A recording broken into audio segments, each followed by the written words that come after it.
Cara, a gente viu na semana passada a maior operação policial da história do Brasil, né? Não sei dizer se do mundo, provavelmente não, mas do Brasil com certeza. Em volume de operação no sentido de pessoas mortas, no sentido de fuzis apreendidos. Não foi a maior apreensão de todos os tempos de fuzil, mas 100 fuzis, mais de 100 fuzis apreendidos, né? Mais de 100 pessoas presas também. E a gente fica no final com um saldo, que é onde todo mundo tá batendo, de certa forma, de 120 e tantos mortos, contando 4 policiais, não é? A gente tem falado bastante aqui se foi um sucesso, se não foi um sucesso, mas eu queria olhar de um outro ângulo. Eu queria que, os dois conhecem isso daí, né? O Tarcísio com uma história de Forças Armadas, o Derrite com uma história de polícia mesmo. Derrite, eu queria que tu me dissesse do teu ponto de vista, qual foi o maior acerto dessa operação, na tua opinião, cara? Bom, primeiro, você foi feliz em mencionar o falecimento dos 4 policiais, 4 heróis. E eu costumo falar que para ser policial no Brasil, por conta da fragilidade da legislação, falta de segurança jurídica, infelizmente o patamar que o crime organizado chegou em termos de poderio bélico, até mesmo de poder financeiro, para ser policial no Brasil tem que ser herói. E para ser policial no Rio de Janeiro tem que ser super-herói, porque lá é o local com maior dificuldade de enfrentamento ao crime organizado do nosso país. Então, eu vejo como essa operação como um divisor de águas para o Rio de Janeiro. No sentido de... Eu concordo com você, chamar de 100% o sucesso de uma operação quando tem um policial que morre cumprindo o seu dever, é difícil a gente colocar isso. Mas também a gente não pode desprezar o planejamento operacional que essa operação demandou, o preparo técnico dos policiais, a coragem dos policiais, a atuação em grupos, a atuação em equipe. Mais de 2.500 policiais atuaram, policiais militares, policiais civis. O Rio de Janeiro, as polícias do Rio de Janeiro se especializaram numa técnica chamada conduta de patrulha em local de alto risco. E os nossos caveiras aqui de São Paulo, do COI, foram em 2008 realizar os cursos lá no BOPE para aprender essas técnicas. Então, o que eu vejo é que o Estado tinha que ter feito alguma coisa no sentido de coibir o domínio do território, que a gente sabe que, infelizmente, em algum momento histórico, lá atrás, não sei se na década de 80, isso são os estudos que apontam, o Estado fez uma opção de negligenciar esse domínio do território por parte do crime organizado. E o custo agora de reverter essa situação, é claro que, mas só essa operação não vai resolver. Claro que não. Mas então eu vou deixar a população à mercê das vontades do crime organizado, sendo explorada e tendo que fazer, sendo escravizada, praticamente escravizada. Enfim, então eu vejo que o governo do Rio de Janeiro enfrentou um problema ao invés de tantas outras gestões que passaram, que era mais fácil evitar. Não, isso historicamente é difícil de combater. Então, se tem um ponto de reflexão pra gente, eu acho que é a coragem de quem tem o poder político de realizar e o preparo dos policiais empregados na operação. Boa. Tarcísio, cara, bom, a gente sabe que quem comanda a polícia militar estadual é o governador do estado, obviamente. E como governador, cara, claro, você está sentado numa cadeira de um estado diferente, né? O Derrite estava falando que lá no Rio é um dos lugares, se não for, eu acho que é o lugar mais complicado de se combater facção criminosa no Brasil, é o Rio, por conta da topografia, por conta do clima de guerra, várias facções, tem a milícia, tem um monte de coisa. Do ponto de vista do chefe da polícia militar, cara, não sei se vocês trocaram ideia, mas me conta o que você achou da ação ou do que o Cláudio Castro propôs e que fez durante essa operação aí. Bom, Igor, primeiro, mantive bastante contato com o Cláudio Castro nesse período, até para prestar apoio, prestar solidariedade, porque eu acho que tem que ter muita coragem para fazer esse enfrentamento, é um enfrentamento super difícil. Se a gente for analisar a história, o Rio chegou onde chegou pela falta de coragem, pela falta de ação de governantes que passaram por lá, pela decisão que foi tomada. Observe que o Rio tem uma história de grandes delegados. A gente poderia citar o nome de alguns aqui, como Sivuca, Hélio Vigio, etc. E essa turma foi perdendo a autoridade em função decisão que alguns governantes tomaram e a coisa evoluiu para onde evoluiu. A gente já não está falando mais no Rio de Janeiro de combate polícia-ladrão. A gente está falando de enfrentamento de uma força irregular, a gente está falando de combates de média intensidade, alta intensidade, enfrentamentos de valor companhia, valor batalhão, como foi o caso deste enfrentamento que aconteceu. O que isso quer dizer? Desculpa, valor companhia. Efetivo. Tá.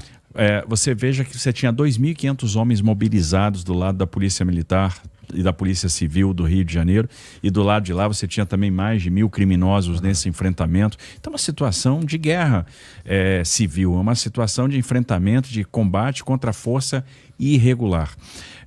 E uma decisão tinha que ser tomada. A gente vai permitir que o crime organizado continue impondo o terror em determinado território? E o governo do Rio resolveu enfrentar essa situação. Obviamente, a gente tem que enaltecer aqui a coragem dos policiais, o preparo dos policiais do Rio, uma polícia muito treinada, muito corajosa, adaptada a esse tipo de enfrentamento. A gente tem que lamentar a morte dos policiais, porque quando morre um policial, isso dói. Dói em quem está na frente, dói em quem está comandando a Polícia Militar, dói em quem está à frente do Estado, não tenha dúvida disso. A morte de um policial para nós é uma derrota. Em compensação, a derrota maior seria deixar o crime organizado fazer o que está fazendo. Aí seria a rendição e o Estado não pode se render, porque aquelas pessoas que estão lá precisam da mão segura do Estado. Clausewitz dizia, o general prussiano, que você só ganha uma guerra quando você conquista o território, quando você destrói o poder militar e quando você subjuga a vontade. E foi um pouco o que aconteceu. E aí você percebe os elementos de planejamento. A operação foi muito planejada e eles fizeram o que a gente chama nas operações contra forças irregulares de martelo e bigorna. Então eles dividiram o território por várias unidades, essas unidades avançaram, expulsaram os criminosos da onde eles estavam para impedir aquele confronto que podia gerar efeitos colaterais com a população que não tinha nada a ver com essa história.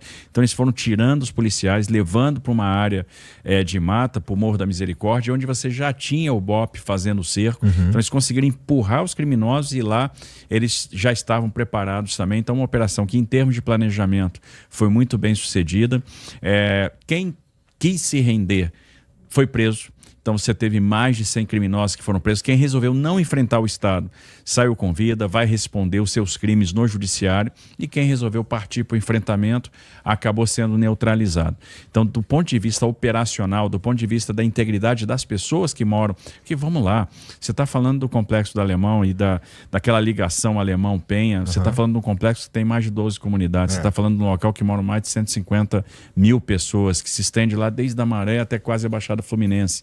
Né? Então, é super complexo atuar ali e você não teve o atingimento de civis, balas perdidas. Então, foi uma operação bem planejada, bem executada e que foi uma resposta do Rio de Janeiro ao crime organizado. Há décadas, né, de certa forma, sonolência do Estado e que permitiu que as facções comandassem esses territórios, que impusessem o terror a essas pessoas, e é por isso que a população, e aí de certa forma, é um indicativo de como a gente pode medir se houve sucesso ou não, a resposta que a população deu nas pesquisas de opinião, e principalmente os moradores da comunidade, alta aprovação. O que a população está dizendo? Eu não aguento mais.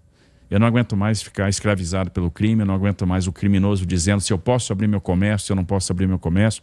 Eu não aguento mais ter meu filho crescendo aqui sem esperança. Eu não aguento mais saber aqui se eu vou ser vítima de uma bala perdida. Porque vamos lembrar também uma coisa, a questão da oportunidade. Há tempos atrás, coisa de semanas atrás, o Comando Vermelho fez uma incursão numa área dominada pelo Terceiro Comando, matou civis, e aí... Acho que na favela da Quitanda. Na favela da Quitanda, exatamente. E aí você teve lá um movimento de bloqueio dessa expansão do Comando Vermelho naquela região.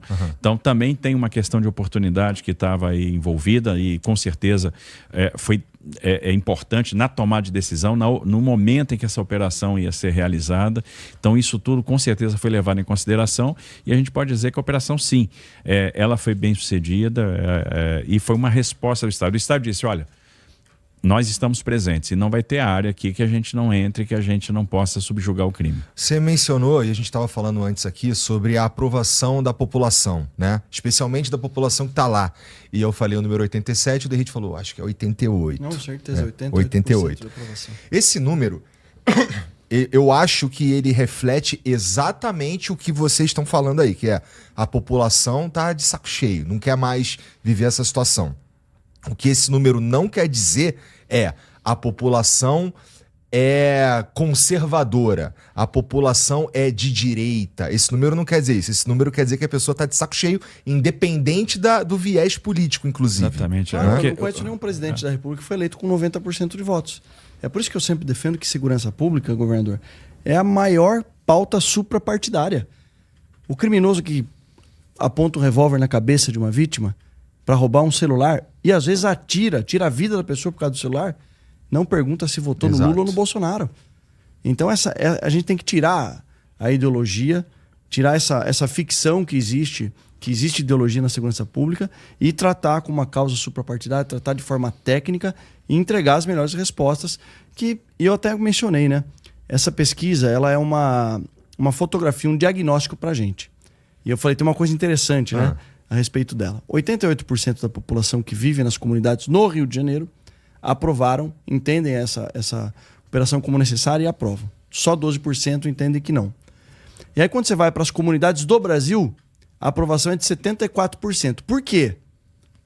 Porque essas pessoas, elas vivem numa realidade parecida, mas não tão grave como aquele que está ali vivenciando na porta da sua casa, com seu filho podendo ser cooptado pelo crime organizado. É muito difícil, Derrite, o cara que tá pelo Brasil ter uma, noção do que acontece. Entender que, por exemplo, eu já falei isso algumas vezes, o filme Tropa de Elite lá de 2007, pro carioca, aquilo ali é uma terça-feira comum. Entendeu? Exato. E a galera achando, não, isso daí é ficção, pô, não é assim. É assim. Então, é o dia a dia. O carioca, o cara que tá lá, desculpa, já te devolvo. Ele tem uma percepção diferente do resto do Brasil, com certeza. Infelizmente, guerra deflagrada lá. E infelizmente isso foi sendo normalizado na percepção do carioca e do brasileiro também, de forma geral. Aí eu vou concluir aqui a minha análise. 74% das comunidades. Quando você vai para a população de forma geral, a maioria da população aprova, mais de 55%, 56%. Mas são as pessoas que estão mais distantes daquela realidade e que acabam sendo abastecidas pela grande mídia, por todos os veículos de comunicação, que também desconhecem a realidade de quem mora ali naquela comunidade. Então, isso para nós é uma informação preciosa, no sentido que, olha, quem conhece de fato o problema, vive o problema e sente as dores do que o crime organizado causa na vida das pessoas, a população está gritando por socorro.